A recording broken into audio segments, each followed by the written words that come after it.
Namaskar students. I hope all of you are fine. You're studying well and you were waiting for this video. And here we are back with another video. The topic today is a very important topic. It is actually not a topic but something we all are proud of as Indians. Our country is famous for many reasons in the world. And one such reason is the democracy. India is known as world's biggest democracy. And today we are going to do chapter 1 from our civics book. What is democracy and why democracy?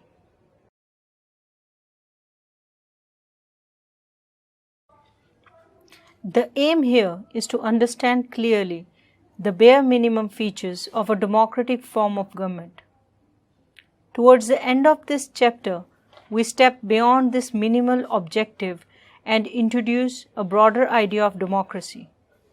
After going through this chapter, we should be able to distinguish a democratic form of government from a non-democratic form of government. Democracy is the most prevalent form of government in the world today, and it is expanding to more countries. But why is it so? What makes it better than other forms of government? Let's first take note of an objection by Mary. She does not like this way of defining democracy and wants to ask some basic questions. Her teacher Matilda Lingdo responds to her questions as other classmates join the discussion. Actually, Mary didn't like the idea of discussing about democracy first and then find out the meaning of democracy. According to her, they should have first learnt the meaning and then they would have discussed its examples. To this, Madam Lingdo replies that this is not how we reason in everyday life. We need a definition only when we come across a difficulty in the use of a word. We need a definition of rain only when we wish to distinguish it from, say, drizzle or a cloudburst. The same is true for democracy, because different kinds of governments call themselves democratic. Are they truly democratic? Let's take up common features of governments: democratic government and non-democratic government. One simple factor common to all democracies is the government is chosen by the people. We could thus start with a simple definition. Democracy is a form of government in which the rulers are elected by the people. This is a useful starting point. This definition allows us to separate democracy from forms of governments that are clearly not democratic. The army rulers of Myanmar were not elected by the people. Those who happened to be in control of the army became the rulers of the country. People had no say in this decision.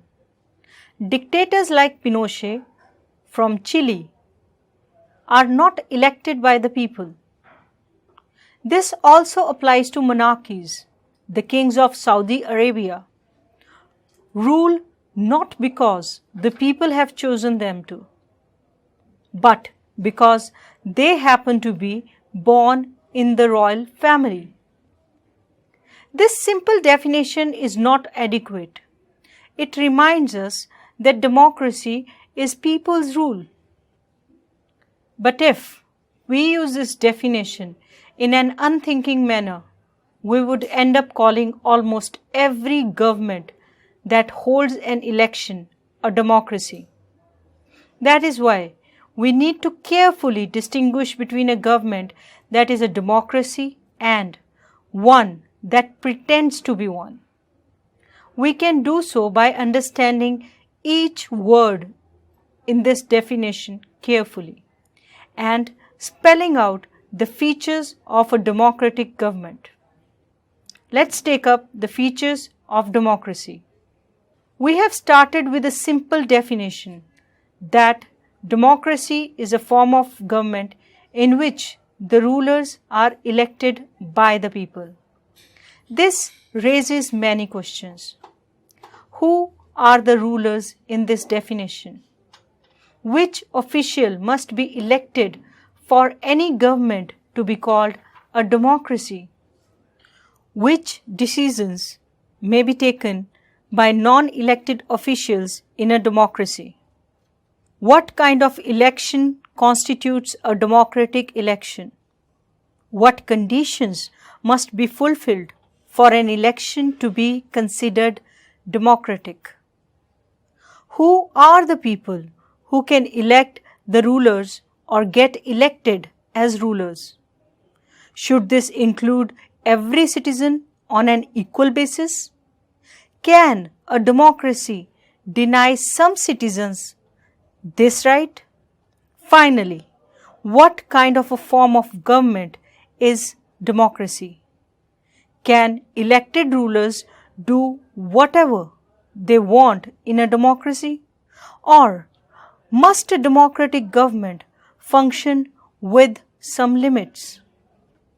Is it necessary for a democracy to respect some rights of the citizens? Let us consider each of these questions with the help of some examples.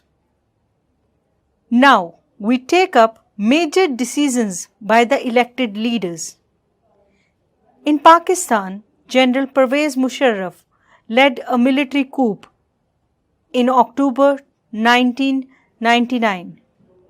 He overthrew a democratically elected government and declared himself the chief executive of the country. Later, he changed his designation to president, and in 2002, he held a referendum in the country that granted him a 5-year extension. Pakistani media, human rights organizations, and democracy activists said that the referendum was based on malpractices and fraud. In August 2002, he issued a legal framework order that amended the Constitution of Pakistan. According to this, the President can dismiss the national and provincial assemblies. The work of the civilian cabinet is supervised by a National Security Council, which is dominated by military officials. After passing this law, elections were held to the national and provincial assemblies. So Pakistan has had elections, elected representatives, have some powers, but the final power rested with the military officers and General Pervez Musharraf himself. They cannot take the final decisions. The power to take final decision rested with army officials and with General Musharraf, and none of them were elected by the people. This happens in many dictatorships and monarchies. They formally have an elected parliament and government, but the real power is with those who are not elected. In a few countries, the real power was with some external powers and not with locally elected representatives. This cannot be called people's rule. This gives us the first feature. In a democracy, the final decision-making power must rest with those elected by the people. Now we talk about free and fair electoral competitions. In China, elections are regularly held after every 5 years for electing the country's parliament, called Congo Renmin Daibia Dahui, National People's Congress. The National People's Congress has the power to appoint the president of the country. It has nearly 3,000 members elected from all over China. Some members are elected by the army. Before contesting elections, a candidate needs the approval of the Chinese Communist Party. Only those who are members of Chinese Communist Party or 8 smaller parties allied to it were allowed to contest elections held in 2002-2003. The government is always formed by the Communist Party. Since its independence in 1930, Mexico holds elections after every 6 years to elect its president. The country has never been under a military or dictator's rule, but until 2000, every election was won by a party called PRI, Institutional Revolutionary Party. Opposition parties did contest elections, but never managed to win. The PRI was known to use many dirty tricks to win elections. All those who were employed in government offices had to attend its party meetings. Teachers of government schools used to force parents to vote for PRI. Media largely ignored the activities of opposition political parties except to criticize them. Sometimes the polling booths were shifted from one place to another in the last minute, which made it difficult for people to cast their votes. The PRI spent a large sum of money in the campaigns for its candidates. Now, should we consider the elections described above as example of people electing their rulers? Reading these examples, we get a sense that we cannot. There are many problems here. In China, the election do not offer the people any serious choice. They have to choose the ruling party and the candidates approved by it. Can we call this a choice? In Mexican example, people seem to really have a choice, but in practice, they had no choice. There was no way the ruling party could be defeated, even if people were against it. These are not fair elections. We can thus add a second feature to our understanding of democracy. Holding elections of any kind is not sufficient. The election must offer a real choice between political alternatives, and it should be possible for people to use this choice to remove the existing rulers if they wish so. So, democracy must be based on a free and fair elections where those currently in power have a fair chance of losing. Let's move to one person, one vote, one value. Earlier we read about how the struggle for democracy was linked to the demand for universal adult franchise. This principle has now come to be accepted almost all over the world. Yet, there are many instances of denial of equal right to vote. Until 2015 in Saudi Arabia, women did not have right to vote. Estonia has made its citizenship rules in such a way that people belonging to Russian minority find it difficult to get the right to vote. In Fiji, the electoral system is such that the vote of an indigenous Fiji has more value than that of an Indian Fiji. Democracy is based on a fundamental principle of political equality. That gives us the third feature of democracy, that in a democracy, each adult citizen must have one vote and each vote must have one value. Rule of law and respect for the rights. Zimbabwe attained independence from white minority rule in 1980. Since then, the country has been ruled by ZANU-PF, the party that led the freedom struggle. Its leader Robert Mugabe ruled the country since independence. Elections were held regularly and always won by JANU-PF. President Mugabe was popular but also used unfair practices in elections.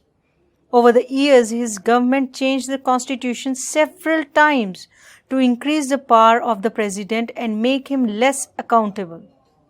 Opposition party workers were harassed and their meetings were disrupted.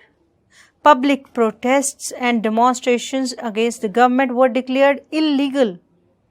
There was a law that limited the right to criticize the president. Television and radio were controlled by the government and gave only the ruling party's version. There were independent newspapers, but the government harassed those journalists who went against it. The government ignored some court judgments that went against it and pressurized judges. He was forced out of office in 2017. The example of Zimbabwe shows that popular approval of ruler is necessary in a democracy, but it is not sufficient. Popular governments can be undemocratic. Popular leaders can be autocratic. If we wish to assess a democracy, it is important to look at the elections, but it is equally important to look before and after the elections. There should be sufficient room for normal political activity, including political opposition, in the period before elections. This requires that the state should respect some basic rights of the citizens. They should be free to think, to have opinions, to express these in public, to form associations, to protest and take other political actions. Everyone should be equal in the eyes of law. These rights must be protected by an independent. Let us sum it up. We started with a simple definition that democracy is a form of government in which the rulers are elected by the people. We found that this definition was not adequate unless we examined some of the key words used in it. Through a series of examples, we worked out 4 features of democracy as a form of government. Accordingly, democracy is a form of government in which rulers elected by people take all major decisions. Elections offer a choice and fair opportunity to the people to change the current rulers. This choice and opportunity is available to all people on an equal basis. And last but not the least, the exercise of this choice leads to a government limited by basic rules of constitution and citizens' rights. Let's hear some arguments for the democracy. China's famine of 1958 to 1961 was the worst recorded famine in the world history. Nearly 3 crore people died in that famine. During those days, India's economic conditions was not much better than China. Yet India did not have a famine of that kind that China had. Economists think that this was a result of different government policies in the two countries. The existence of democracy in India made the Indian government respond to food scarcity in a way that the Chinese government did not. They point out that no large-scale famine has ever taken place in an independent and democratic country. If China too had multi-party system, an opposition party and a press free to criticize the government, then so many people may not have died in that famine. This example brings out one of the reasons why democracy is considered the best form of government. Democracy is better than any other form of government in responding to the needs of people. A non-democratic government may and it can respond to the people's needs, but it all depends on the wishes of the people who rule. If the rulers don't want to, they don't have to act according to the wishes of people. Hence, a democratic government is a better government. Because it is a more accountable form of government. Democracy should lead to better decisions than any non-democratic government. Democracy is based on consultation and discussion. A democratic decision always involves many people, discussions, and meetings. Democracy improves the quality of decision making. Democracy provides a method to deal with differences and conflicts. Democracy respects its citizens. In democracy, no one is a permanent winner. No one is a permanent loser. Everybody gets a chance to correct their mistake. So, in this chapter, we have considered the meaning of democracy in a limited and descriptive sense. We have understood democracy as a form of government. This way of defining democracy helps us to identify a clear set of minimal features that a democracy must have. The most common form that democracy takes in our times is that of a representative democracy. In the countries we call democracy, all the people do not rule. A majority is allowed to take decisions on behalf of all the people. Even the majority does not rule directly. The majority of people rule through their elected representatives. This becomes necessary because modern democracies involve such a large number of people that it is physically impossible for them to sit together and take a collective decision. Even if they could, the citizen does not have the time, the desire, or the skills to take part in all decisions. This gives us a clear but minimal understanding of democracy. This clarity helps us to distinguish democracies from non-democracies. But it does not allow us to distinguish between a democracy and a good democracy. It does not allow us to see the operation of democracy beyond government. Feeling proud? Yes, you should be. To be a part of an actual democratic country, you should be feeling proud. You can compare the entire scenario. You can compare with the countries which call themselves democratic, but actually their setup is not so democratic. Let's analyze what we have learned today.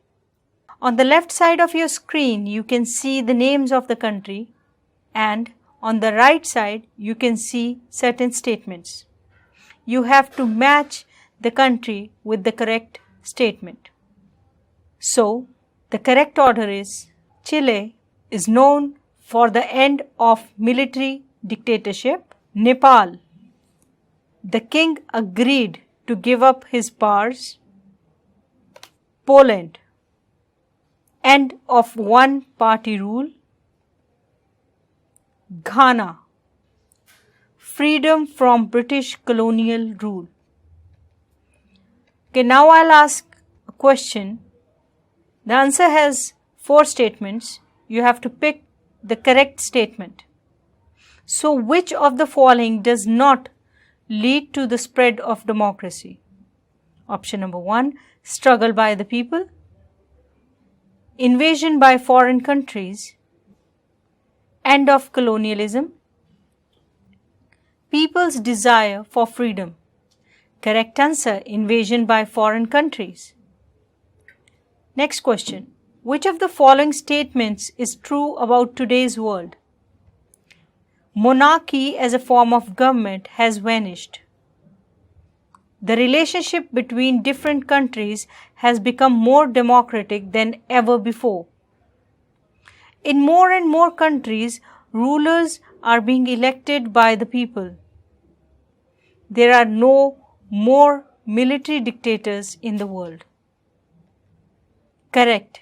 The statement which is true about today's world is that in more and more countries, rulers are being elected by the people.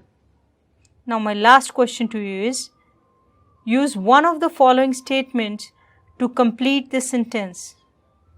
Democracy in the international organizations require that the rich countries should have a greater say. Countries should have a say according to their military power. Countries should be treated with respect in proportion to their population. Last option, all countries in the world should be treated equally. Very right. All countries in the world should be treated equally. With this, we come to an end of this video. We'll be back with another video. Till then, stay safe, stay healthy, and keep reading. Namaskar.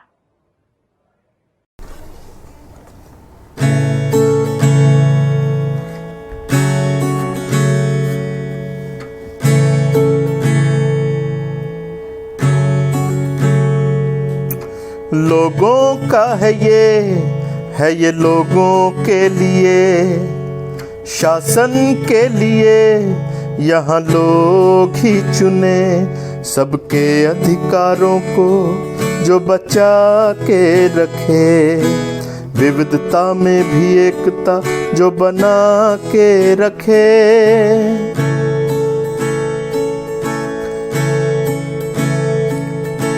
अपने दिल की बात जहाँ खुलकर हम कहें, सबके सम्मान में यह डट के जो खड़े, तीनों इसके अंग जब मिलकर ये चलें, असल मायने में यह स्वतंत्र तब बने। सबकी खुशियों का इकलौता है जो मंत्र, सबकी खुशियों का इकलौता है जो मंत्र। हमारे देश की आत्मा है हमारा लोकतंत्र, हमारे देश की आत्मा है हमारा लोकतंत्र।